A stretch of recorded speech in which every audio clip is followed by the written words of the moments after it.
All right, welcome back to the deep dive.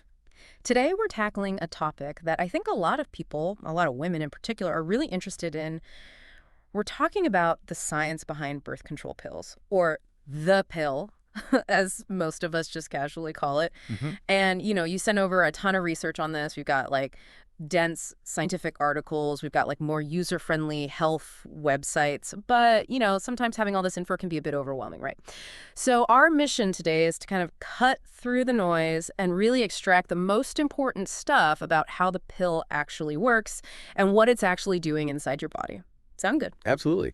I mean, I think it's amazing how something so common, so many women take it, can have such a complex sort of cascade of effects throughout the body. Right. And just to clarify from the start, your sources highlight two main types of pills, and those are going to be our focus today. So we've got combination pills. Those contain both estrogen and a progestin. Okay. And then we've got the progestin-only pills. Got it.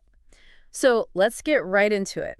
How does this tiny little pill actually prevent pregnancy? Like, what's going on in there? Well, it essentially disrupts your natural hormonal cycle. Okay. So in those combination pills, the estrogen and the progestin, basically, think of progestin as a synthetic version of the progesterone your body naturally makes. They basically team up to tell your brain, hey, dial back the production of LH and FSH. Okay. Break that down for me. What are LH and FSH, and why are they so important? Right, so LH stands for luteinizing hormone and FSH for follicle stimulating hormone. And they're released from the pituitary gland in your brain. Okay. And these are basically the signals that tell your ovaries every month, hey, get an egg ready and release it. Oh, okay. So by keeping LH and FSH levels low, the pill is essentially blocking ovulation. Gotcha. So no egg released, no chance of fertilization, right? So it's like hitting the brakes on your cycle. Exactly. I like that. It's like LH and FSH are the go signals for your ovaries, and the pill's sending a stop signal instead. Makes sense. Now, I noticed that some of the sources mention a kind of like backup plan, something involving cervical mucus. Can you explain that? Yeah, so both types of pills, combination and progestin only, they work to thicken the mucus in your cervix. So you can think of it as creating a much stickier barrier for sperm. Mm-hmm.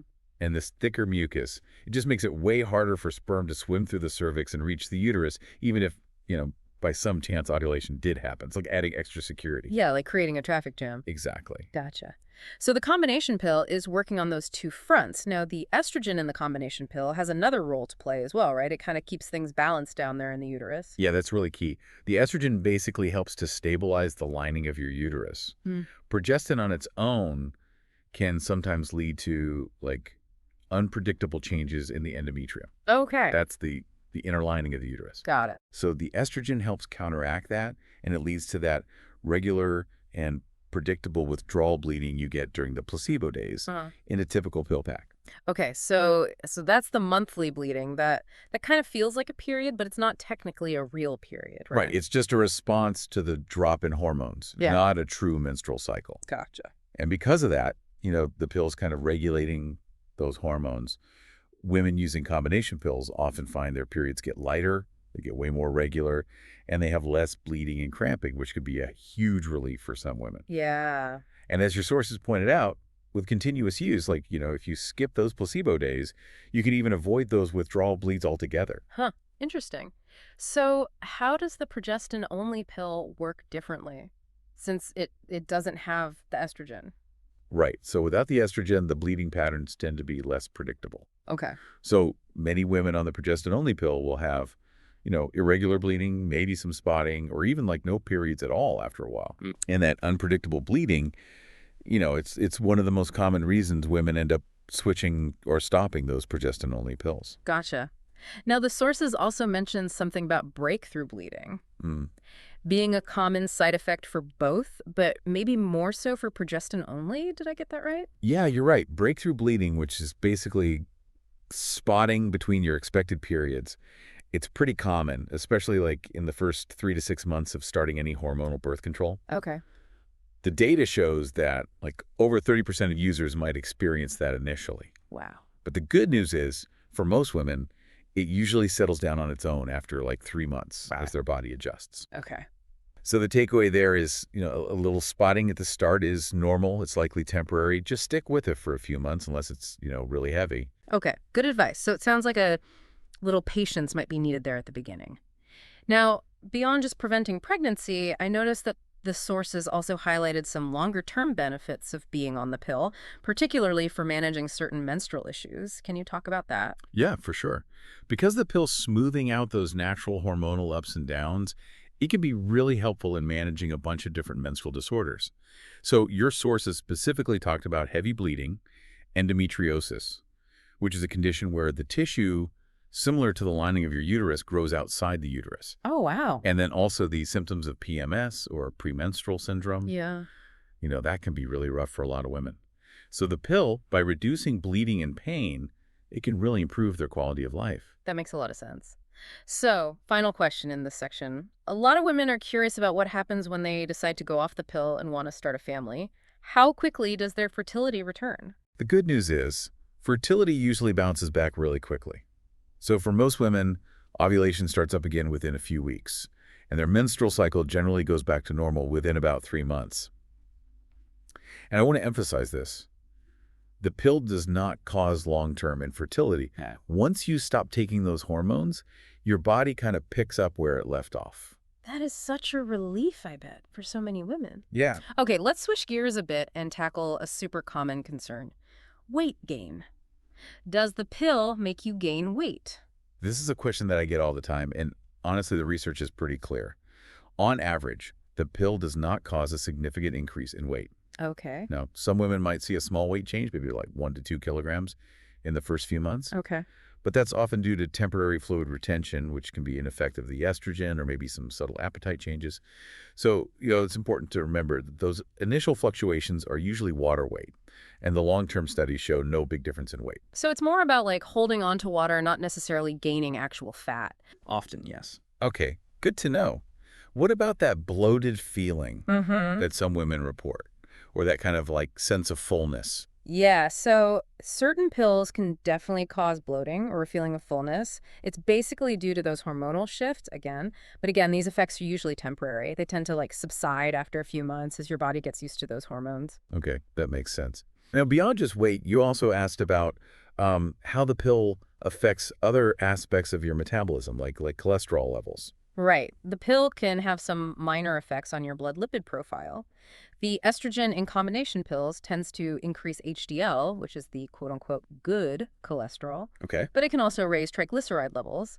And then some progestins might have an impact on LDL, the bad cholesterol. Okay. But the good news is, with the low doses of hormones in modern pills, these effects are usually clinically minor, for most healthy women. Okay. Good to know. What about blood sugar? That's another thing that I know a lot of people are concerned about. Yeah, so regarding blood sugar, the pill can slightly reduce insulin sensitivity in some cases, meaning your body's cells don't respond as well to insulin. Gotcha. But, studies have shown that this doesn't usually lead to a higher rate of developing diabetes in healthy women. Okay. In fact, one study even found that a low-dose combination pill didn't really raise fasting glucose and insulin levels, while a progestin injection did. So, interesting difference there. Huh.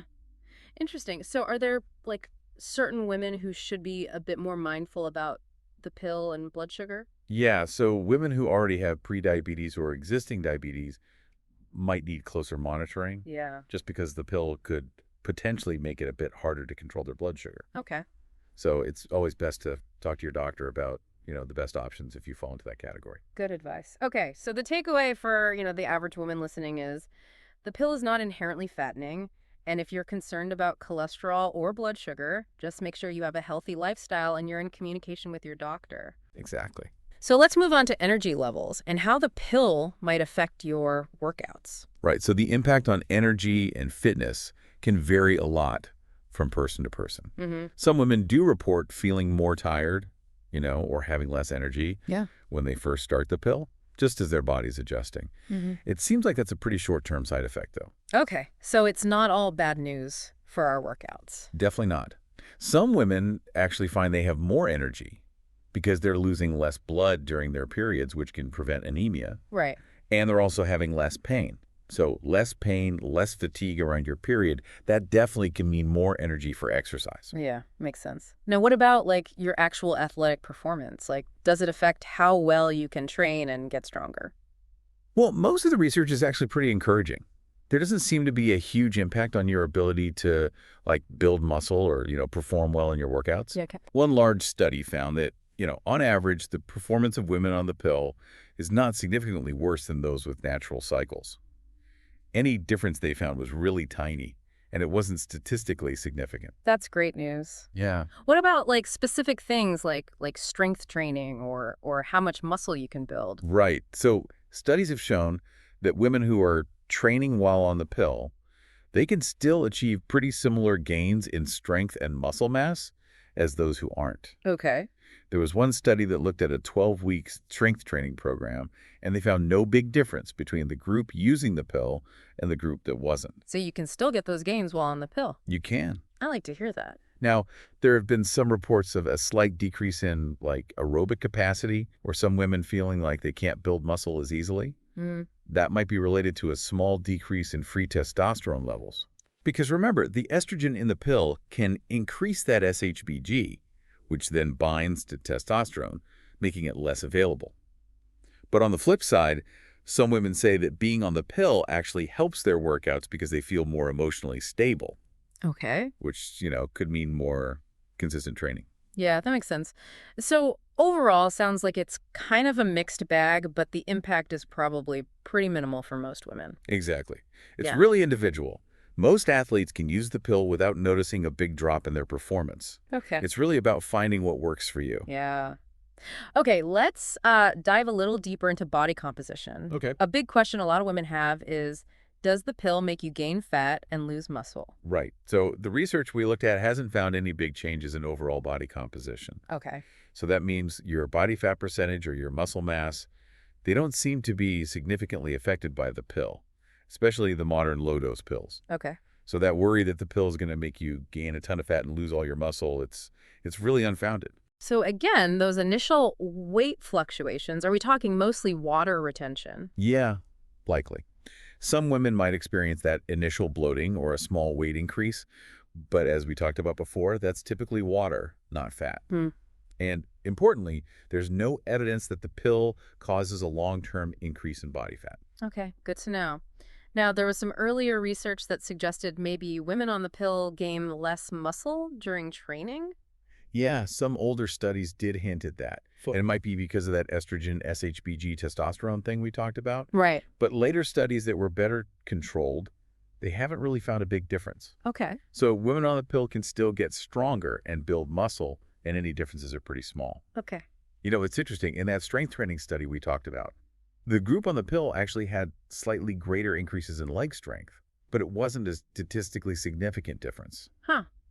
Interesting. So once again, sounds like there's a lot of individual variability. Totally. Some women might be more sensitive to any intellectual reduction in that, like, muscle building effect, but for most, the pill won't have a huge impact on their body composition.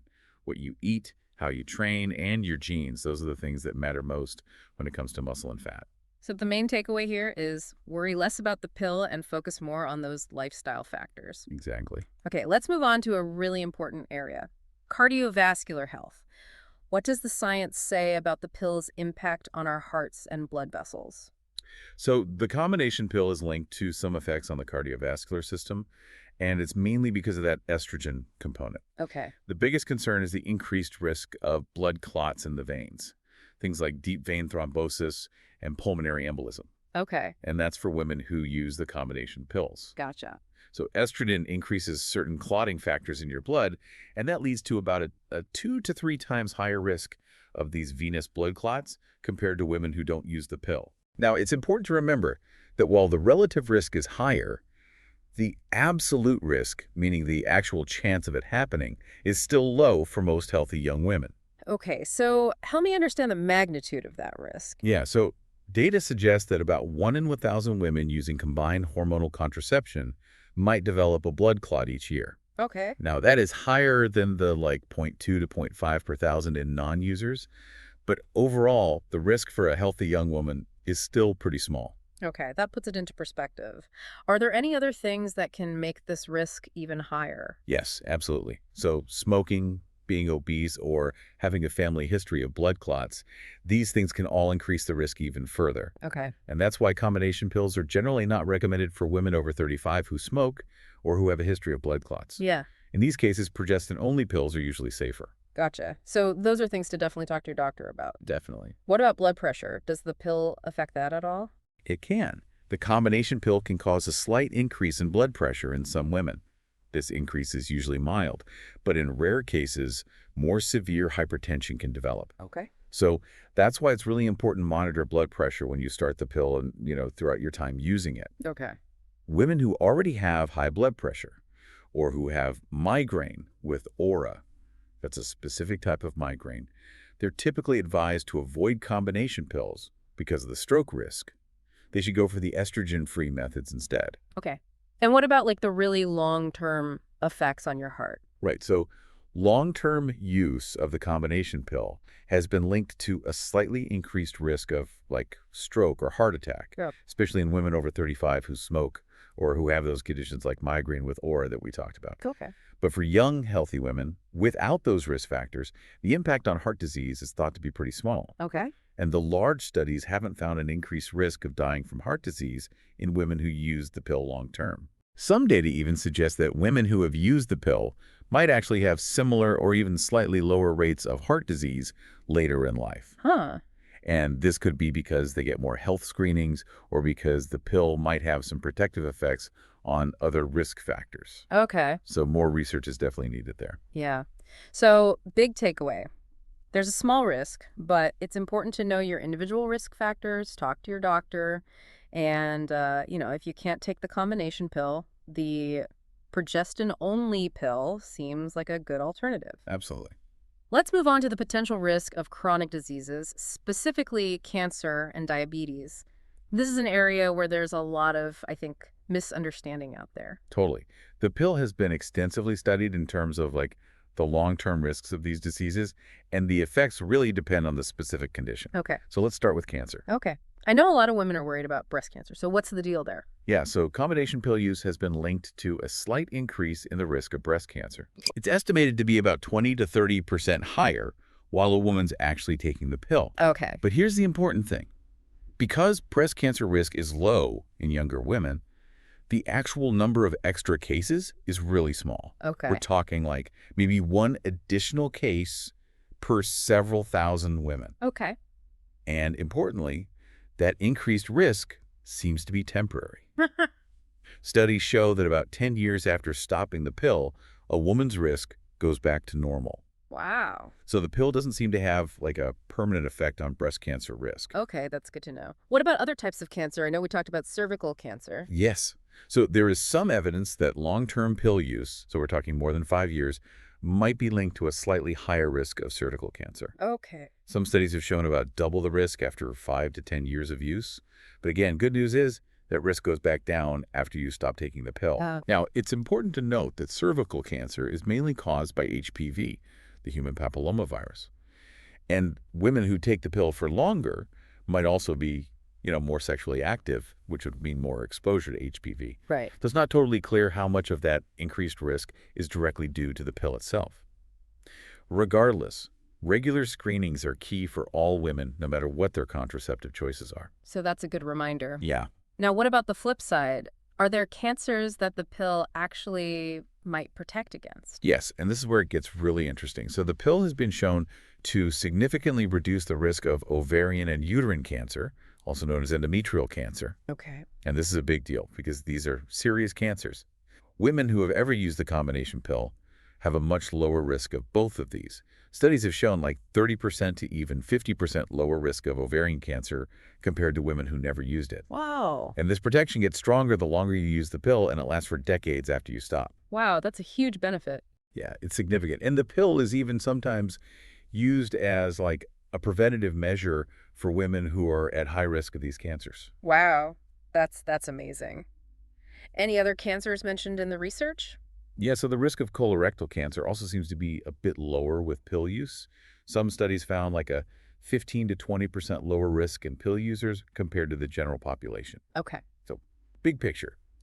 It's complicated. The pill might slightly increase the risk of some cancers while you're taking it, but that effect goes away after you stop. Mm. And at the same time, it provides really strong protection against some other cancers like ovarian and uterine cancer, which can be much more dangerous. Yeah, it sounds like the benefits might outweigh the risks for a lot of women.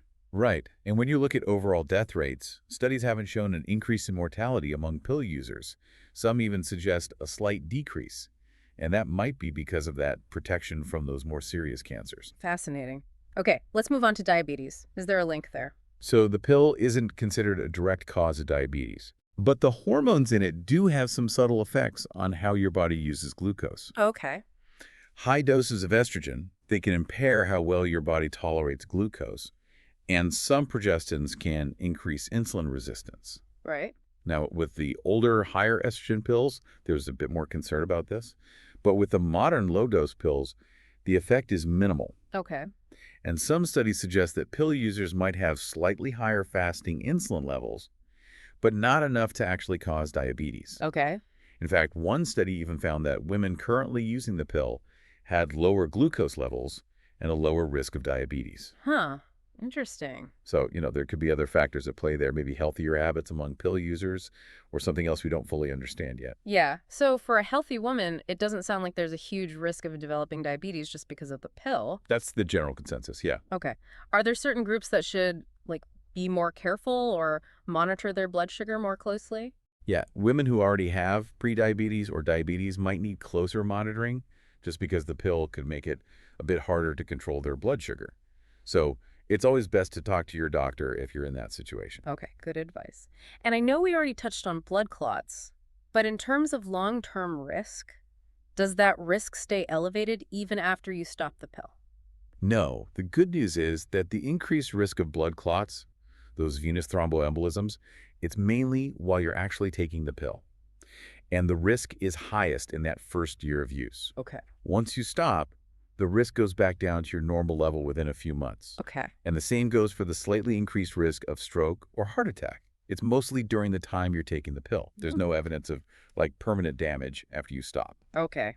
That's good to hear. Let's talk about bone health. Okay. Does the pill affect our bones, especially in younger women who are still building bone density? Yeah, so hormones are really important for bone health. Estrogen is protective for your bones, and progesterone plays a role too. Now, adolescence and early adulthood, that's when you're really building up your peak bone mass. All right. And some studies have found that very low-dose combination pills, they might slow down that bone building a little bit in teenage girls. Oh. So if you're a teenager using these pills, especially the ones with really low estrogen doses, you might end up with slightly lower bone density than if you weren't on the pill. Okay, so that's definitely something for younger girls and their parents to talk to their doctors about. Yeah, definitely. What about for, adult women? In healthy young adults, so in their 20s and 30s, with normal ovarian function, the pill doesn't seem to significantly affect bone density. Okay. Their bodies are making enough estrogen on their own, so adding the pill doesn't seem to cause any harm. Okay. But interestingly, in women who don't have enough estrogen, maybe they have a condition that affects their ovaries or they're going through menopause, the combination pill can actually help protect their bones. Oh, interesting. Yeah, because it's providing that extra estrogen. Okay. What about progestin-only pills? So from the limited studies we have, it seems like progestin-only pills, or the mini pill, don't have much of an effect on bone one way or the other. They don't have estrogen, so they're not going to boost bone density, but they don't seem to cause bone loss either. Okay. It's important to distinguish them from the injectable progestin contraceptives, like Depo-Provera. Those have been linked to a decrease in bone density, but even then, it seems to be reversible once you stop the injections. Okay, so overall, it sounds like combination pills don't cause osteoporosis, and for most adult women, there's no big change in bone density. Exactly. It's really about individual circumstances and making sure you're on the right type of pill for your specific situation. Okay. Let's dive into a topic that's, very personal and often discussed, and that's the pill's impact on mood and mental health. Yeah, this is a complex one. We know that hormonal changes during your cycle can affect your mood. And for some women, they experience really severe PMS, or premenstrual dysphoric disorder, PMDD. For them, the pill can actually be a good thing because it kind of smooths out those hormonal swings. So for some women, it could act as a mood stabilizer. Exactly. And some pills, like the ones with drospirenone, are even used as a treatment for PMDD. Wow, that's interesting. Yeah. But on the other hand, some women do experience negative mood changes on the pill.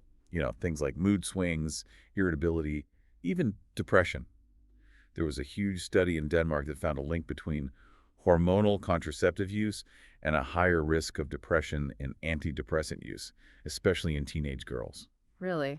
That sounds concerning. Can you tell me more about that study? You seem really interested in the impact of the pill on mood based on all the articles you sent over. Yeah, so the study found that adult women on combination pills had a 23% higher risk of starting antidepressants compared to women who weren't taking the pill. Wow. And that risk was even higher for women using progestin-only pills, around 34% higher. Now, the difference was even bigger for teenagers. Teenagers on the combination pill had about 1.8 times the risk of depression, and those on progestin-only pills had about 2.2 times the risk. So it seems like there's a stronger link in younger women. It seems that way, yeah. It's important to say that this is a statistical link, not necessarily cause and effect. Right. Women who choose to take the pill might be different in other ways that could also affect their mood. Right. But, these findings do suggest that the hormones of the pill can affect the brain and increase the risk of depression in some women. Yeah. But again, it's important to remember that most women in the study didn't get depressed. It was just a certain group that seemed to be more vulnerable. Oh, okay. So individual responses can vary a lot. Exactly. And some women might feel better on the pill. Right. Less pain, less worry about pregnancy, that kind of thing. Definitely. So it really highlights the importance of paying attention to how you're feeling and talking to your doctor if you notice any changes in your mood that are bothering you. Good advice. Okay, let's talk about another really personal topic. Sex drive or libido. How does the pill affect that? So both decreased and increased libido have been reported. It's really variable. Yep. The estrogen in those combination pills, remember, it can increase that SHBG, which lowers the amount of free testosterone in your body. Mm-hmm. And testosterone is important for sex drive and lubrication. So for some women, that can lead to a lower libido. Okay. One review actually found that about 15% of women reported a decreased sex drive while on the pill. Okay. But it's not a universal experience, right? No, not at all. In fact, that same review found that 21% of women actually reported an increased desire, and the majority, like 64%, said they didn't notice any change. Huh. So it really goes both ways. Yeah, and it might be a combination of hormonal factors and psychological factors. So for some women, not having to worry about getting pregnant can be really liberating, and that can actually increase their desire. Yeah, that makes sense. But for others, those hormonal changes might have a negative impact on their drive. So it's really personal. Yeah. And again, it sounds like communication with your doctor is key if you're having any issues. Absolutely. They might suggest a different type of pill or a different contraceptive method altogether. Okay.